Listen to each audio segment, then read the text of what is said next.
नमस्कार, विंध्या टाइम्स में आपका स्वागत है। रीवा जिले में किशोरियों को अगवा कर दूसरे शहरों में उनका सौदा करने वाले गिरोह का पर्दाफाश हुआ है। पुलिस ने 4 साल से लापता किशोरी को बरामद कर परिजनों के हवाले कर दिया, जबकि दूसरे की तलाश के लिए राजस्थान रवाना हुई है। मानव तस्करी के इस मामले से जुड़ी एक महिला को गिरफ्तार कर जेल भेजा गया है और बाकी आरोपियों की तलाश जारी है। पूछताछ में घुरेहटा निवासी आरोपी महिला सीता साकेत ने न सिर्फ अपना जुर्म कबूला बल्कि कई सनसनीखेज खुलासे भी किए हैं, जिस आधार पर पुलिस आगे की कार्रवाई कर रही है।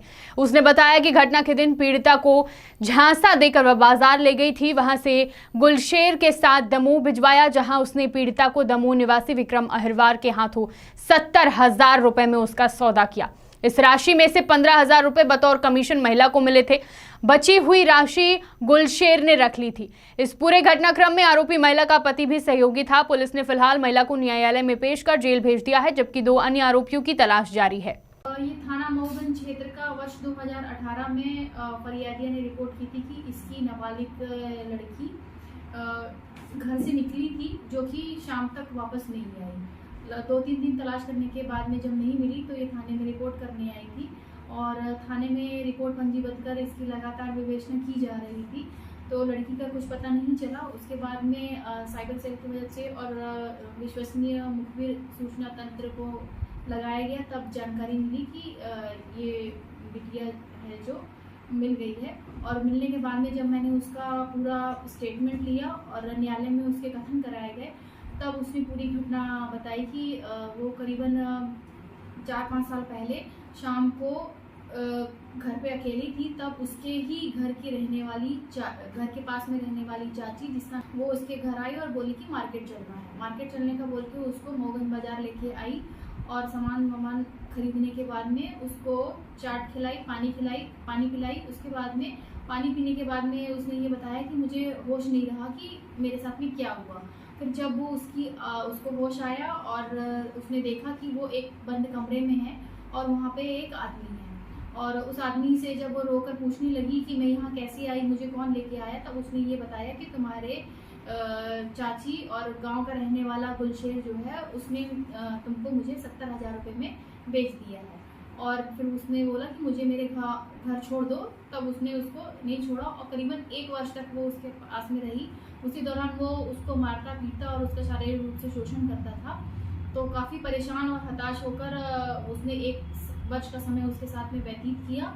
और जब उसको ये जानकारी मिली कि वो आदमी जो वहाँ रहता था, उसका नाम उसने विक्रम साकेत बताया, जो दमोह जिले से बिलोंग करता है, तो वो मौका देखकर वहाँ से किसी तरीके से अपनी जान बचाकर भाग गई। और वहीं दमोह जिले के ही दूसरे गांव में वो जीवन यापन करने लगी, मजदूरी करने लगी। और उसको एक लड़का मिला, ओमकार पटेल नाम है जिसका। तो उसने पूरी व्यथा सुनाई। व्यथा सुनाने के बाद में उसने उसका काफ़ी मदद किया और उसके घर का पता लगाकर कि वो कहाँ गई है, कैसी है, पूरी जानकारी निकालने के बाद में फिर उसको पहुंचाया। और पुलिस को जैसे ही इस बात की जानकारी मिली तो हमने एक विशेष टीम बनाकर उसको दस्तयाब किया और उसका एक आरोपी, इसमें महिला आरोपिया है, उसको गिरफ्तार कर लिया है और शेष 2 आरोपियों की पता तलाश कर रहे हैं, जो शीघ्र ही गिरफ्तार किया जाए। रीवा जिले के हनुमाना तहसील अंतर्गत ग्राम क्षेत्र अंतर्गत भलुहा कोठार गांव से एक मामला सामने आया है, जहां पर नवनिर्वाचित सरपंच के द्वारा रोजगार सहायिका को आए दिन प्रताड़ित किया जा रहा है। सरपंच की प्रताड़ना से तंग आकर पीड़िता रोजगार सहायिका आज महिला थाने पहुंची, जहां पर उसके द्वारा मामले की शिकायत दर्ज कराई गई। महिला रोजगार सहायिका सचिव पूनम पांडे ने बताया कि नवनिर्वाचित सरपंच योगेंद्र प्रसाद शुक्ला और उसके भतीजे अविनाश शुक्ला पर उसने आरोप लगाया और कहा कि नवनिर्वाचित सरपंच द्वारा आए दिन उसे प्रताड़ित किया जाता है। इसके अलावा सरपंच और उसके भतीजे के द्वारा उनके काम में बाधा उत्पन्न की जा रही है। साथ ही हितग्राहियों को भड़काकर जबरन झूठी शिकायत की जा रही है। रोजगार सहायिका का आरोप है कि सरपंच के भतीजे ने धमकी भी दी है। सहायिका का कहना है कि हाल ही में संपन्न हुए पंचायत चुनाव में पर्ची बांटने के दौरान भी सरपंच का भतीजा रास्ते में उसका पीछा करता था। मेरा नाम पूनम पांडे है। मैं हनुमाना ग्राम पंचायत भलुहा कोठार से आई हूँ। क्या समस्या है आपको? मेरी समस्या ये है कि वो अभी जो नए सरपंच बने हैं योगेंद्र प्रसाद शुक्ला, वो मुझे आए दिन टॉर्चर कर रहे हैं, मुझे काम नहीं करने दे रहे। मेरी झूठी शिकायत कर करके मुझे परेशान कर रहे हैं। हितग्राहियों को मेरे खिलाफ भड़काते हैं, नारेबाजी करवाते हैं। और मैं अगर कभी पंचायत में बैठ जाऊं तो लोगों को ड्रिंक करा के भेज के उनके भतीजे हैं अनिरुद्ध शुक्ला, वो अविनाश शुक्ला, उनके द्वारा मुझे धमकी दी गई है कि मैं अगर ग्राम पंचायत की तरफ जाऊंगी तो वो मुझे देख लेंगे। मतलब मुझे बाइक से मेरा पीछा करते थे। चुनाव के वक्त जब मैं पर्ची बांटने जाती थी, मुझे इतना परेशान किया जा रहा है कि मैं काम नहीं कर पा रही। काम से ज़्यादा मैं उनकी शिकायत कटवाने में और उनके जवाब देने में परेशान हूँ। क्या लगता है उनके द्वारा क्यों ऐसा किया जा रहा है, क्या वजह? क्योंकि पुराना पारिवारिक विरोध है जिसका वो अब सरपंच बन गए हैं तो फायदा उठा रहे हैं, वो मुझसे बदला ले रहे हैं इस चीज़ कौन लगते हैं आपके वो? जेठ लगते हैं मेरे। अभी आप महिला थाने गई थी, शिकायत की, जी, क्या अभी मैं आश्वासन? महिला थाना गई थी। वो क्या करते हैं, झूठी शिकायत ले जाके हितग्राहियों को कभी थाने ले जाएंगे, कभी जनपद ले जाएंगे, कभी किसी भी नेता मंत्रियों के पास ले जाएंगे। यही कर करके मुझे आए दिन टॉर्चर कर रहे हैं। मैं मानसिक रूप से बहुत ज़्यादा परेशान हो चुकी हूँ। अभी आपने शिकायत की थाने में जाके, महिला जी, थाने में? मैंने क्या थाने में शिकायत की इस चीज़ की। मैं अपने जनपद में भी सभी अधिकारियों को बता चुकी हूँ। जिला में भी मैं सीओ सर के पास गई थी, इसकी जानकारी मैंने हर जगह दी है। थाने से क्या आश्वासन मिला आपको? थाने से नंबर वगैरह सब रजिस्टर में लिख लिया गया है। सरपंच को उचित कार्रवाई करने के लिए आश्वासन दिया गया। आप क्या चाहती हैं? सर, मैं ये चाहती हूँ कि मैं अपना अच्छे से काम करूँ, मुझे किसी भी प्रकार का मानसिक तनाव से डराया जाए, न धमकाया जाए। सिर्फ सरपंच भी अपना काम करे, मुझे काम करने दे बस। वरिष्ठ अधिकारी के पास जाऊंगी, जहाँ जहाँ जाना होगा हर जगह जाऊंगी, लेकिन डर के तो नहीं रहूंगी। ये मुझे झुकाना चाहते हैं, परेशान करना चाहते हैं, वो मुझे नहीं करना। ये ग्राम भलुआ कोठार की रहने वाली एक महिला है जो तहसील मुंडा थाना शाहपुर क्षेत्र लगता है। वो अपने चुनाव संबंधी कार्य में किसी जांच के प्रकरण में ग्राम पंचायत गई हुई थी, तो उसके साथ गांव के भी कोई अविनाश शुक्ला एवं उसके दो अन्य साथियों के द्वारा उसके साथ अभद्रता करने की बात बताई है, जिस पर महिला ने महिला थाने में शिकायत आवेदन पत्र दिया। आवेदन पत्र ले लिया गया है, जिसकी जांच की जाएगी, बाद में कार्रवाई की जाएगी। रीवा के सीधा पंचायत के बहुचर्चित मुक्तिधाम चोरी मामले में एक नया मोड़ आया है। जानकारी के अनुसार मुक्तिधाम चोरी मामले में अब चौथे राउंड की जांच हो चुकी है। कल को ग्रामीण यांत्रिकी सेवा संभाग रीवा में अधीक्षण यंत्री कार्यालय में पदस्थ कार्यपालन यंत्री आरएल कोकोटे की टीम ने चौथी बार मुक्तिधाम चोरी मामले में अपनी जांच पूरी की।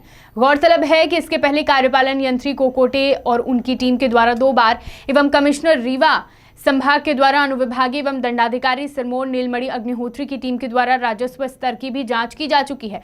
मुक्तिधाम चोरी मामले को खोजने के भरपूर प्रयास किए गए, लेकिन मुक्तिधाम है कि मिलने का नाम नहीं ले रहा है। आसपास के ग्रामीण क्षेत्र के लोगों में काफ़ी कौतूहल है कि आखिर यह क्या बला है कि 4 बार जांच होने के बाद भी अब मुक्तिधाम खोजे नहीं मिल रहा। हालांकि अब उम्मीद की जा सकती है कि चौथी जांच के बाद शायद कुछ निष्कर्ष निकले। रीवा जिले के गंगेव जनपद अंतर्गत सिधाहा ग्राम पंचायत में शांतिधाम चोरी के मामले में जांचें चल रही हैं। बेसिकली मामला काफ़ी पेचीदा है और 2015-16 के आसपास एक शांतिधाम सिधाहा ग्राम पंचायत की अराजी नंबर 3 में बनाया हुआ बताया गया, लेकिन वह सिधाहा ग्राम पंचायत में नहीं बना हुआ है, नहीं मिला। फिर उसकी तलाश की गई तो पता चला कि वो एक अन्य ग्राम पंचायत की अन्य अराजी में बना हुआ है। अब उसकी जांचें चल रही हैं, तकनीकी जांचें हुई, राजस्व की जांचें हुई। तकनीकी जांच में भी काफ़ी कमियां बची हुई थी, जिसको ऑटो लेवल मशीन के द्वारा भी कल 12 सितंबर 2022 को ग्रामीण यांत्रिकी सेवा के कार्यपालन यंत्री आरएल कोकोटे और उनकी टीम के द्वारा पुनः एक बार जांच की गई। इसमें ज़मीन का लेवल लिया गया, देखा गया कि कहाँ शांतिधाम है, आखिर बना हुआ था तो कहाँ उसमें मिट्टी पड़ी थी, किस तरह से उसका स्ट्रक्चर होना चाहिए था। तो मतलब ये देखा जाए तो एक तरह से ये पूरा तात्विक सर्वेक्षण जैसी स्थिति निर्मित हो गई है कि आखिर शांतिधाम बना है तो है कहाँ, और मतलब वो कागज़ों पर ही मात्र बना हुआ है। अंत में निष्कर्ष यही निकलने वाला है। तो बेसिकली ये बहुत ही देखा जाए तो एक गंभीर समस्या है कि पंचायती भ्रष्टाचार न केवल पूरे रीवा जिले में बल्कि पूरे मध्य प्रदेश में अपने चरम पर है, और इस विषय पर सरकार को इसको पंचायती भ्रष्टाचार को कर्ब करने के लिए इस पर ठोस कदम उठाने की आवश्यकता है। अगली खबर की बात करते हैं। रीवा के कन्या महाविद्यालय में आज आत्मरक्षा प्रशिक्षण कार्यक्रम का आयोजन किया गया, जिसमें महिला सुरक्षा शाखा द्वारा यह कार्यक्रम आयोजित किया गया था, जो कि 15 दिन का होगा। महिला सुरक्षा शाखा टीआई उषा सिंह सोमवंशी ने बताया कि प्रशिक्षण में महारत प्राप्त प्रशिक्षक राजमण तिवारी, दीक्षा गोस्वामी जूडो कराटे का प्रशिक्षण छात्राओं को दे रहे हैं, जिससे छात्राएं खुद की रक्षा कर सकें। आपको बता दें कि बेटी की सुरक्षा और आत्मरक्षा के लिए यह कार्यक्रम चलाया जा रहा है, जो 1 साल तक चलाया जाएगा, जिसमें विभिन्न स्कूलों और कॉलेजों की छात्राओं को प्रशिक्षित किया जाएगा। माननीय मुख्यमंत्री जी द्वारा आगामी 2 वर्षों में मध्य प्रदेश में अपराध नियंत्रण हेतु एक कार्य योजना बनाई गई है, जिसमें महाविद्यालयों और विद्यालयों की छात्राओं को 2 वर्ष में कम से कम 2.5 लाख छात्राओं को कराटे, जूडो कराटे से प्रशिक्षित किया जाएगा। इस हेतु आज शासकीय कन्या महाविद्यालय जीडीसी कॉलेज रीवा में कराटे का प्रोग्राम रखा गया। आज शुभारंभ किया गया, जो 15 दिवसीय निःशुल्क कराटे क्लासेस चलेंगी, जिसमें ब्लैक बेल्ट ताइक्वांडो सुश्री दीक्षा गोस्वामी द्वारा और उनकी टीम द्वारा प्रशिक्षित किया जाएगा।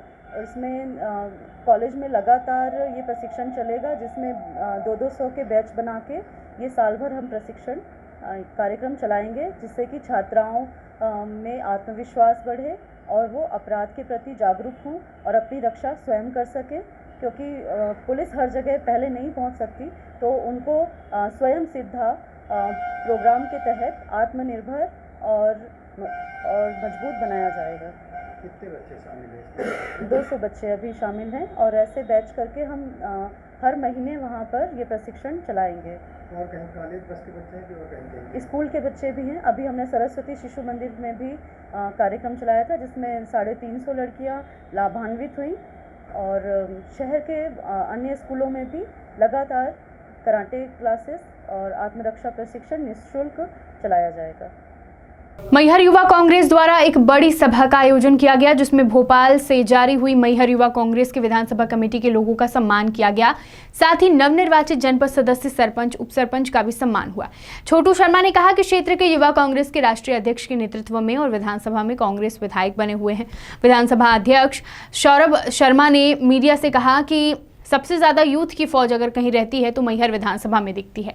उन्होंने कहा, हमारा एक ही मिशन है 2023 में कैसे मैहर में कांग्रेस का विधायक और प्रदेश में कांग्रेस की सरकार बनाई जाए। इसके लिए हम दिन रात युवा हर वर्ग के लोगों के बीच रहकर उनका काम करते हैं और उनके साथ खड़े रहते हैं। सिंगरौली जिले की नवगठित बरगवां और सराई टाउन को लंबे समय से नगर परिषद बनाने की मांग राजनीतिक दलों द्वारा की जा रही थी। देवसर विधायक सुभाष वर्मा की पहल के बाद मुख्यमंत्री शिवराज सिंह चौहान ने सराई और बरगवां को नगर परिषद का दर्जा दिया। घोषणा के 4 महीने के अंदर ही दोनों परिषदों के परिसीमन के बाद चुनाव प्रक्रिया शुरू हो गई है। पर्चा भरने की अंतिम तारीख होने से उम्मीदवारों की भारी भीड़ देखी गई। पार्टी सिंबल के चुनाव में दोनों परिषदों में भाजपा, कांग्रेस, आम आदमी पार्टी को लेकर काफी घमासान भी देखने को मिला। वहीं लोकल पार्टी और निर्दलीय भी पर्चा भर कर चुनाव लड़ने की ताल ठोक रहे थे। सिंगरौली के बरगवां व सराई नगर परिषद में नामांकन की आखिरी तिथि तक दोनों परिषदों को मिलाकर कुल 30 वार्डों के लिए 284 उम्मीदवारों ने नामांकन दाखिल किया है। नाम वापसी के लिए 15 सितंबर की तिथि निर्धारित की गई है। आगामी 27 सितंबर को मतदान होगा और 30 सितंबर को काउंटिंग होगी, जिसके बाद राजनीतिक दलों के दावों की हकीकत सामने आ पाएगी। सिंगरौली से पुष्पलेश द्विवेदी की रिपोर्ट। सिंगरौली जिले के शासकीय एवं महत्वपूर्ण विभाग की पोल खुलती नजर आ रही है। आपको बता दें कि जिला अस्पताल ट्रामा सेंटर में इन दिनों मरीजों की भारी तादाद है। वहीं बेड न होने की वजह से अब मरीजों का जमीन पर लेटाकर इलाज किया जा रहा है, जबकि सिंगरौली जिले में DMF एवं CSR जैसे 2 बड़े मद हैं, जिनका पैसा भोपाल और दिल्ली में खर्च किया जाता है। लिहाजा जिले की जिला अस्पताल की स्थिति बद से बदतर होती नजर आ रही है। हालांकि अब इस पूरे मामले में अधिकारी कैबिनेट से पास करवाकर जिला अस्पताल में बेड बिस्तर बढ़वाने की बात जरूर कह रहे हैं। आपको बता दें, नवनिर्मित भवन जिला अस्पताल ट्रामा सेंटर में मरीजों के उपचार के लिए जिला अस्पताल प्रबंधक द्वारा 200 बेड की व्यवस्था करवाई गई है, लेकिन मौसमी बीमारी होने के चलते इन दिनों जिला अस्पताल में 500 से ज्यादा मरीज भर्ती हैं। बेड की कमी के चलते अब मरीज जमीन पर लेटकर अपना इलाज करवाने को मजबूर हैं। वहीं जिला कलेक्टर राजीव रंजन मीना पत्र लिखकर कैबिनेट से 100 बेडों के पास करवाकर बढ़वाने की बात कह रहे हैं। इस पोल खोलती हुई तस्वीर से साफ तौर पर अंदाजा लगाया जा सकता है कि जब इस अस्पताल में बेड की व्यवस्था नहीं है तो भला मरीजों का उपचार कैसे किया जाता होगा। लिहाजा इसी का नतीजा है कि जिला अस्पताल की आए दिन लगातार शिकायतें मिलती रहती हैं। सिंगरौली से पुष्पलेश द्विवेदी की रिपोर्ट। ये विषय चूँकि ट्रॉमा सेंटर में जब से मूलभूत सुविधाओं में बढ़ोतरी हुई है तो यहाँ आने वाले जो मरीजों की संख्या निरंतर बढ़ रही है, तो उसमें हमने शासन को प्रस्ताव प्रेषित किया है कि इसमें 200 बेड से बढ़ा के इसकी संख्या जो 300 बेड की कर दी जाए। तो इसमें जो आवश्यक कार्रवाई प्रचलन में है और शीघ्र ही इसमें निर्णय होना संभावित है। बुलेटिन की आखिरी खबर की बात करते हैं। उमरिया जिले की नौरोजाबाद थाना अंतर्गत विंध्या कॉलोनी में अवैध कबाड़ से भरा पिकअप पकड़ा गया है। देखा जा रहा है कि कबाड़ियों के हौसले दिन प्रतिदिन बढ़ते जा रहे हैं। उमरिया जिले में इन दिनों ऐसे कई मामले सामने आए हैं जहां नौरोजाबाद में विंध्या कॉलोनी ने अवैध कबाड़ से भरा पिकअप SISF के द्वारा पकड़कर थाना नौरोजाबाद को सुपुर्द कर दिया गया है। SISF के जवानों द्वारा अवैध कबाड़ से भरा पिकअप और ड्राइवर को मौके से गिरफ्तार किया गया है। वहीं SECL के सुरक्षा अधिकारी ने जानकारी देते हुए बताया कि अवैध कबाड़ का संचालन बबलू गडारी के द्वारा किया जा रहा है। उमरिया से संदीप तिवारी की रिपोर्ट। पेट्रोलिंग में थे, गश्ती कर रहे थे, तो गश्ती के दौरान हमें एक गाड़ी संदिग्ध दिखी जिसमें कि लोहा लोड था। उसको हमने रोका, उससे पूछताछ चालू किया, देखा उसमें लोहा लोड था। तो जैसे ही हम उधर से आकर के ड्राइवर के पास आए, ड्राइवर उतर के भागने लग गया और फिर उसका जो पीछे करके हमने उसको गिरफ्तार किया। उसने हमारे ऊपर हमला करने की कोशिश की और फिर किसी तरीके से उसको हमने गिरफ्तार किया, गिरफ्तार करके और फिर ला करके थाने में था। क्या नाम है सर आपका?